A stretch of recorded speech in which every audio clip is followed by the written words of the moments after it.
comparing apples to apples, let's compare apples to apples. You can't compare a school that has almost 200 students less to a school. You know, Ronald Reagan has just over 200. I believe Bayview has right around 400 students, as far as I'm aware of. So we need to keep that an aspect.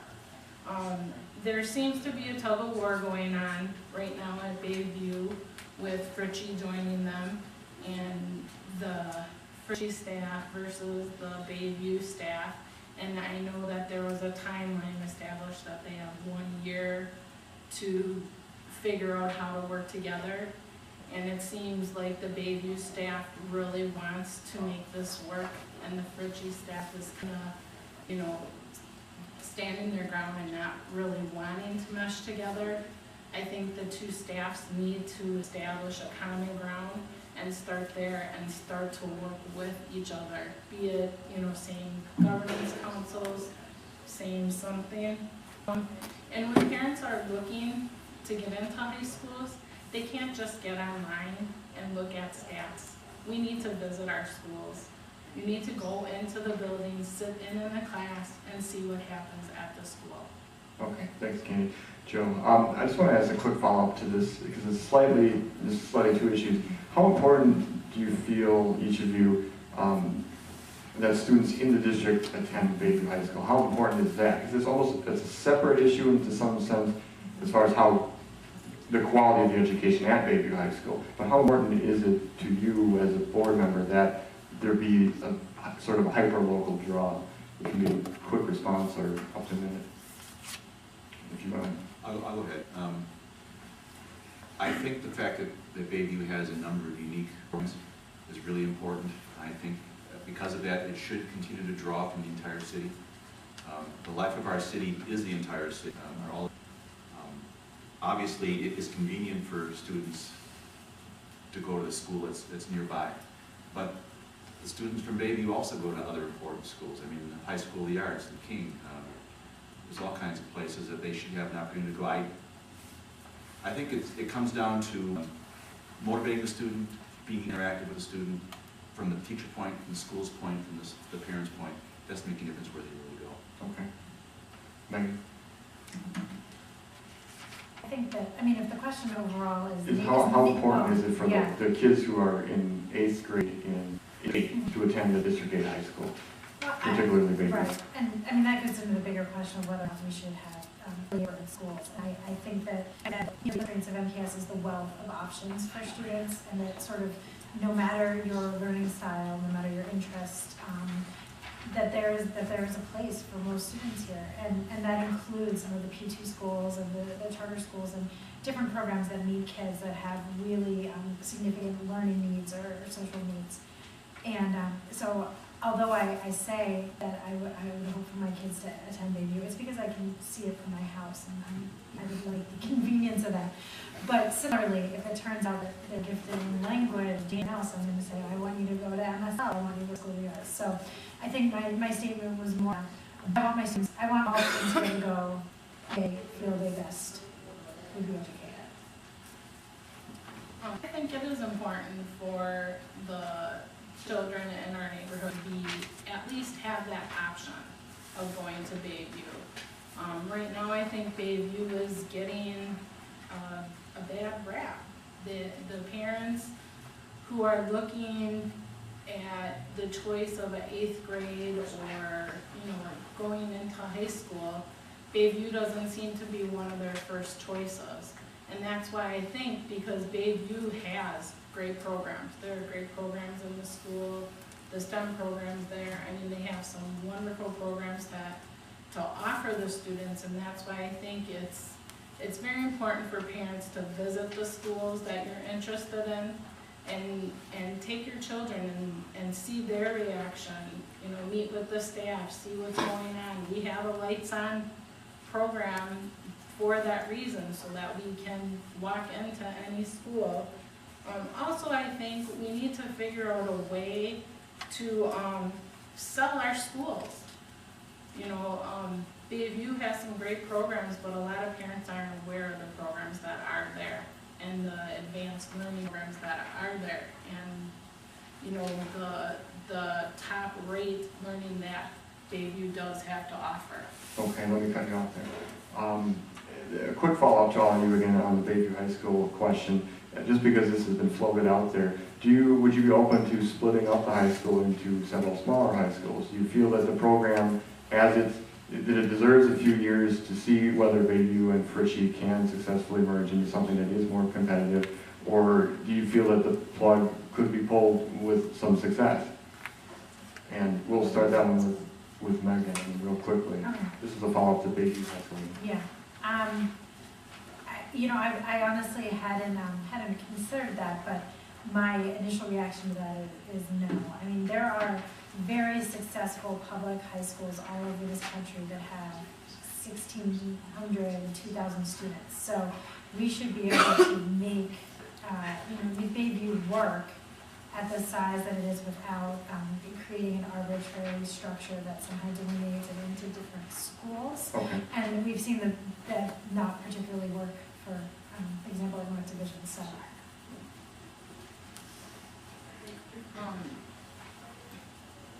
Would you split up Bayview High School into a different kind of program? I wouldn't. I think that they need some time to see if they can mesh with Fritchie and see how that, you know, maybe it's a 3-year type of thing just to see if they can get that program to work. The options are out there if you're not looking for, you know, the earlier grades to be at your high school. You have other options in the system. But I don't think I would split that up into anything smaller. Your observation, Jeff? Yeah, I don't think the size is dependent on whether it's success or not. I think it's who's running it and how they're managing it and then the governance there. So I'm not in favor of splitting it up at this time. I'll just say that I graduated from a school that was combined middle school and high school. It was a public school system. It worked. The high school was probably, at that point, was about 450 students, and middle school was 200 students. So it can work if it's properly done. It takes some effort, though. It's not something that simply happens overnight just because we want it to happen. Just to real quickly tie up to Bayview, oriented question, Bayview High School, maybe in about 30 seconds each of you, do you have a suggestion for Bayview High School? What ways that they could improve what's there? And I'm going to ask about communication in the next question, so you may or may not want to talk about that. Candy, Joe, sorry. I'm hearing you each identify strengths about what exists there, and I'm wondering if that's enough, and if you've got ideas about how to make that stronger. I think the teachers need to be totally committed to the program. If you get the teachers to commit to what's going on in that building, the students follow their teachers, especially if the teachers are strong. I don't have a quibble with the teachers. I think the teacher where the rubber meets the road. I haven't met a teacher yet that I didn't respect. Here's my son went to MPS. I thought all the teachers were committed. I didn't have an issue with that. I just think they need some more help. I think they need some more direction. I think if we have a presence there, the board members, the parents work together, I think that school can be something. I think that they could stand to talk to Principal Dr. Floyd Williams, who's at Northwest Secondary School, which is the Longmere middle school building on the northwest side. It's about 72nd and Silver Spring. Although that school, I would say, has its own issues with attendance and behavior and course performance in a lot of areas, they are integrated. There's a sense of it being one school, and I think. Next question has to do with sort of communication. You mentioned at least once on your own, but it is an issue because then you get into this public perception problem of all the schools are horrible. Mm-hmm. So basically, do you have ideas about how to get the good word out, and if so, what are they? And we start with Ed on this one. Okay. Obviously, the teachers do have to do what they can do. There are some teachers who blog and talk about education as well as other subjects of their interest. That's something to be done. When I talked about parental involvement earlier, parental involvement in their PTA or PTO governance councils. Those parents should also be the ones getting the word out. I mean, they should be talking to their board member, they should be talking to their media, their local media.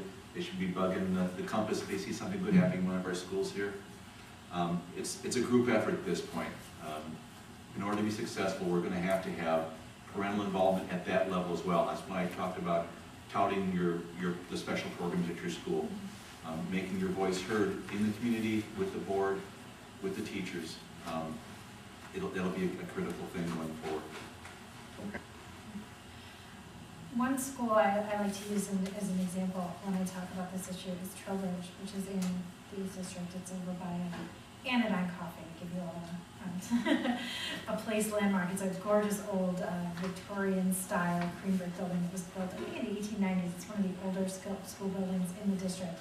And it's one of the smaller. They got a new principal 3 or 4 years ago now. He came over from Roosevelt Middle School and has really turned the school around. They've increased their attendance every single year. They have a tremendous number of community partnerships, and they're pioneering, getting their kids involved in the freshwater sciences. In fact, I believe it says School of Freshwater Technology or something wonderful like that on it. And they're proud that they're the closest school geographically to the lake. So, and you know, although I think they're the best kept secret in this neighborhood, I've actually convinced friends from Cudahy to send their kids there. That I also believe that, you know, if you ask people in the freshwater science community what they think about schools, they're going to say, well, we're working with Trowbridge and it's fantastic. So I think community partners are the way to go. I think that is a topic that MPS struggles with, is getting to the press the good things that do happen at MPS. That, I guess as a parent of 2 students at my children's school, Garland Elementary is one of the best elementary schools here in the 8th district. And we struggle all the time with how to get our name out. And the parents doing it, the staff doing it just does not seem to be enough. I think we are gonna really have to work at getting things into the news, getting events that are going on at school too, like the Compass, or calling the Journal Sentinel when things are going on at our school, major things, so that the community is aware of some of the good things that happen at our school. Okay. This one goes first to Megan, and this is a question from the audience. Will you, like other school board members, MPS, politicians, and the majority of the press, fear talking about the responsibility of parents? So this, maybe we can segue into the parental involvement segment, but that's the question, and it deserves an answer. It does. You know, and it's something that you wind up talking about a lot with different constituents, meeting with them in different settings. And I think that the tough nut of that question is really, you know, what role can a school board or a school play? You can't legislate, you know, that the parents are going to be involved. You can't, you know, at a public school say you have to commit this many hours. You have to participate in this many fundraising drives. You can suggest it strongly, but there's no way to, you know, coerce. I would say it's a strong word, but people into doing things. But I think that there are 2 obligations that come out of that, which is maybe to think a little bit differently. You know, if we can't get parents to meetings that are after work, can we get them in for breakfast? If we can't get them in during the week, can we get them in on the weekends? Can we vary the type of things that we're working on so parents have a reason to come into the building beyond your kids in trouble? And then in addition to that, I think that we can't hold it against the kids. If their parents are in a situation where they can't come, they're working multiple jobs, they have childcare responsibilities at home, anything else, we can't hold that against our children. Okay, thanks. I think it is very important for our parents to get into the school, and I know at the school where my children do attend, we offer different programs at different times specifically for that reason. We have Donuts for Dads, that is all about the new computer computer systems, the new computer things that are going on in our school.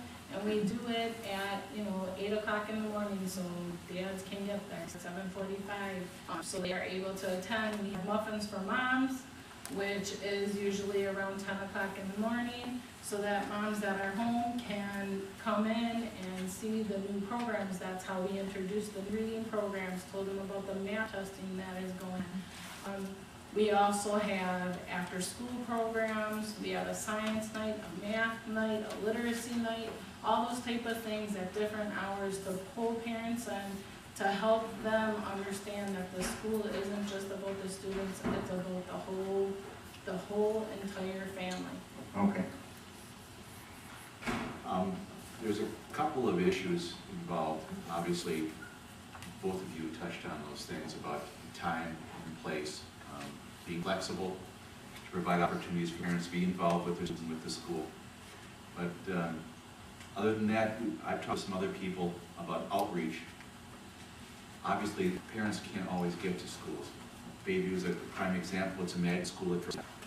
Traveling down here from other parts of the city, because we're pretty much south, is difficult. And there's a possibility we should provide some kind of outreach. We can meet with the parents on their own turf, so they don't have to spend the extra time to travel to the site, time from a job or other activities they have to do.